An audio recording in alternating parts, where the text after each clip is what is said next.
Hello and welcome to today's Moto News video on the Motocross Network.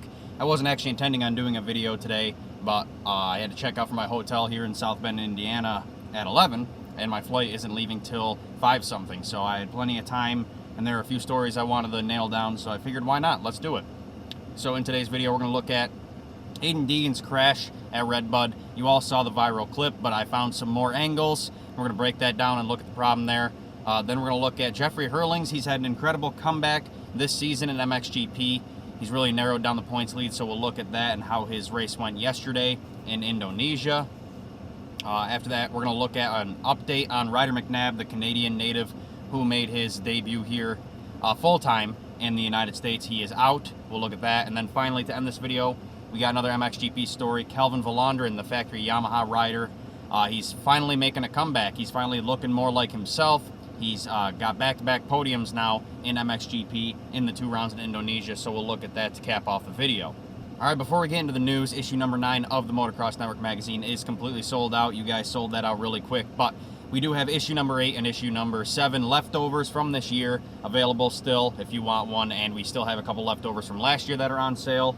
So if you guys want to support us, go snag one. They're available on the MXNetwork.com, or you can become a MagPass subscriber and get all of the remaining issues for the season or for the year. So yeah, head to the MXNetwork.com and snag a copy or become a MagPass subscriber. The link's in the description for that. All right, to start this video off, we're going to look at 250 class points leader Haiden Deegan, his nasty crash at RedBud. Now, from where I was standing, I saw the lapper go over the face of the jump and obviously over the bars. Huge crash for him, but I think he's okay. We'll have to look into that at a later time. But we're going to talk about Deegan. Deegan jumped, I think it was Vialle and Mashpool that jumped right as the guy crashed, and luckily they missed it, but Deegan was like 5 seconds behind Vialle, and somehow he still got involved in it. The flagger wasn't attentive, he was not paying attention, so Deegan jumped, landed just before where the bike was laying on the ground, hit it, and went flying. Luckily, Deegan's all right.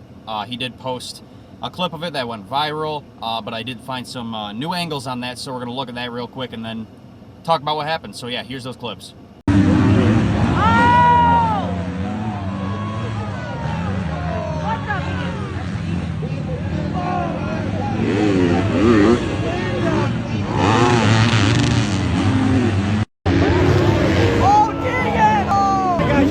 Fucking job right there.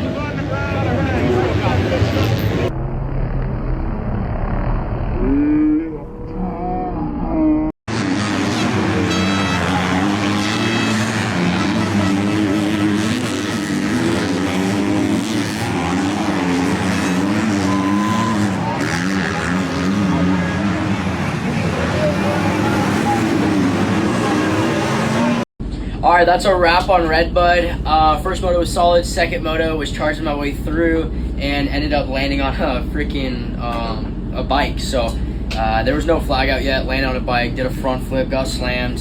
I guess I'm used to these slams by now, but yeah, a little unfortunate. And no matter what though, we didn't lose any points this weekend. I'm healthy, I'm good, and yeah, we gotta get back to the farm, train our butt off so we can come out swinging next weekend. Chill. As you can see, the guy went down, Vialle avoided it, and the flagger was looking at the face of the jump, not the landing. He didn't do anything until an AMA official rode up to him and told him to flag. So this is the kind of stuff that really takes me off of the flaggers. I got nothing against them, but why in the world would you be watching the face of the jump? Like, you're flagging for after the jump. So why are you looking at the face of the jump? They should always be looking at the landing, or at least stand next to it so you can see the face and the landing, just so you can see what's going on. But he was completely facing the corner before the jump, so obviously he didn't see it. Now, after Deegan went down, the flagger did go to the other side of the track and point riders away from it. I don't think they showed that on TV or in the clips that I showed you, but from where I was standing, I saw that. After Deegan got back up, the flagger jumped to the other side of the track and kind of flagged and pushed people to the other side of the track so that no one else would hit him.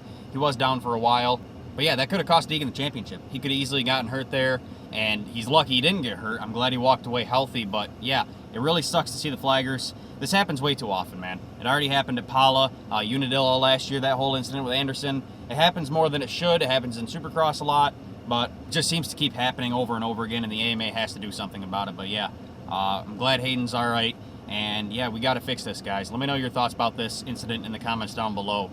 All right, before we move on, this video is sponsored by Blood Lubricants. Blood is a premium oil and lubricant off-road company. They got everything you would need for motocross, ATVs, UTVs.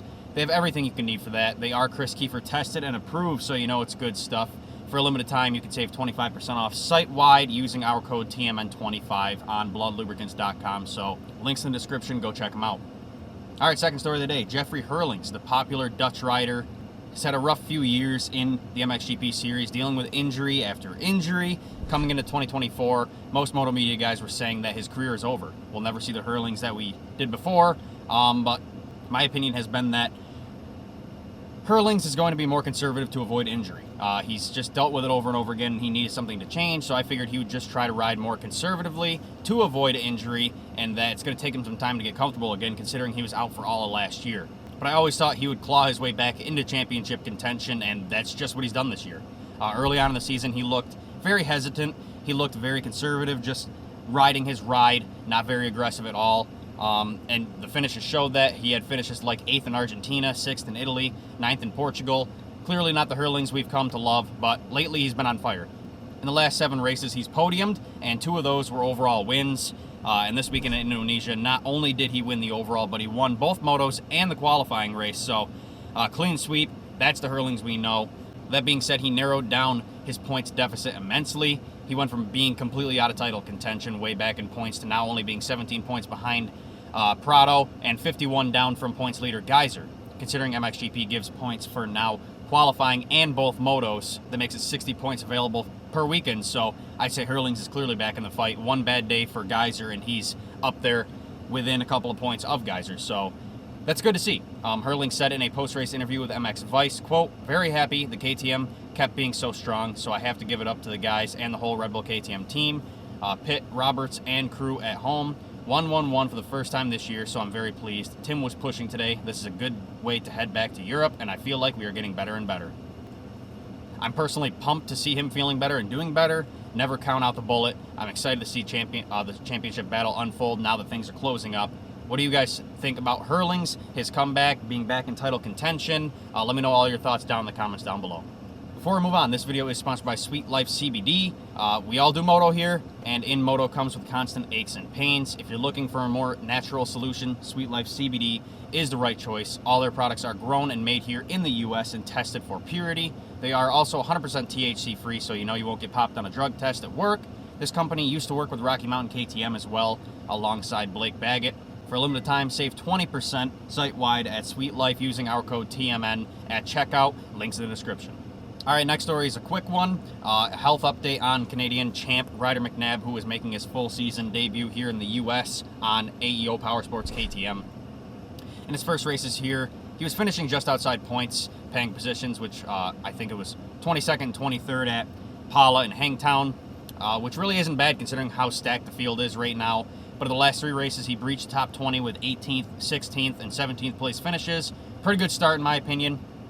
Unfortunately, as of Friday, he announced he will be out until further notice due to health issues. AEO KTM said in their press release, quote, "Announcement, former Canadian champ Ryder McNabb is due to sit out the remainder of Pro Motocross Series. After the Southwick race day, McNabb was experiencing some health issues and has been advised by medical professionals to take time off the bike. McNabb's return to racing is unknown at this time. The whole AEO Powersports team hopes to see him 100% healthy and back on the bike." Pretty vague press release, obviously. Now, I did try to get some more information on Ryder at RedBud. I asked the team about the health issues that they mentioned, and all they told me was, yeah, it's health issues. They couldn't tell me exactly what's going on, so we don't know what's going on with him. Crappy situation for Ryder. I hate to see his season get cut short as he was just starting to make progress. But yeah, I'm wishing Ryder the best, and I'm assuming we'll get more information as time goes on. But yeah, for now, I'm wishing Ryder the best, and hopefully we see the Canadian champ back in action soon here in the United States. All right, final story of the day. Calvin Vlaanderan, the Monster Energy Yamaha factory MXGP rider, made it 2 overall podium finishes in a row, with 3rd at the MXGP of Lombok. Clearly comfortable in the hot and humid conditions, and at 1 with his Yamaha machine. Vlaanderan fought hard for 3rd in race 1 before repeating the same result in race 2 with a reversed and revised racetrack in Lombok after last weekend. All riders face a new circuit for their second visit to the venue to complete the doubleheader event in Indonesia. One thing that remained the same 1 week on was the weather. It was really high temperature there and high humidity, creating a tough one for all riders. But continuing to establish himself as an elite MXGP racer, Vlaanderen demonstrated his incredible fitness in race 1 to catch and pass reigning champion Jorge Prado on the penultimate lap to secure third in the opening race. The South African's form continued in race 2 as he rounded the opening turn well inside the top 5. An intense battle for third then began, but Vlaanderen pushed hard to move into third by the end of lap 1 as he set his sights on the leading riders. Despite not being able to put pressure on them, the number 10 broke away from the rest of the pack and crossed the finish line in third, just under 12 seconds from eventual race winner Jeffrey Herlings. With two third place finishes, Vlaanderen stepped onto the overall podium in third for the second consecutive GP and remains a comfortable fourth in championship standings now. With a very successful Indonesian doubleheader complete, Vlaanderen will now head home to Europe in readiness for round 13 of MXGP in Czech Republic on July 20th and 21st. Vlaanderen said in a post-race interview with MX Vice, quote, "What a weekend and trip it's been. I'm so happy to back things up from last weekend and be back on the podium again. I put together 2 good races and I had to work hard for it in race 1. I could see Jorge Prado fading a little, so I put in a late race charge and got him. Then in race 2, I put in some quick laps at the start, and although I couldn't quite hang with the leaders, I did create a nice gap behind me. So 3-3 for third and another podium, so I'm really happy." Super pumped for Vlaanderen. He had a slow start to the year on the new bike, on the new team, but now he's showing us what he's truly capable of. We know he's a top guy. He can be a top guy. He just has to get comfortable on that bike. I'm assuming switching from a satellite Yamaha team to a full factory program has got to be quite the change. But yeah, he's making the best of it and finally showing us where he truly belongs, so that's awesome to see. Good luck to Kelvin, and we can't wait to see him continue this upward trend. All right, guys, that's all I have for this quick video out of my rental car here in South Bend. Don't forget to go support our sponsors, Blood Lubricants and Sweet Life CBD. If you want a copy of the Motocross Network magazine, we have leftovers from this year and last year available still, or you can become a MagPass subscriber to get the rest for the season at a discount. All the links in the description for all that stuff. Yeah, thank you guys for watching, and I'll see you guys in the next video. See ya.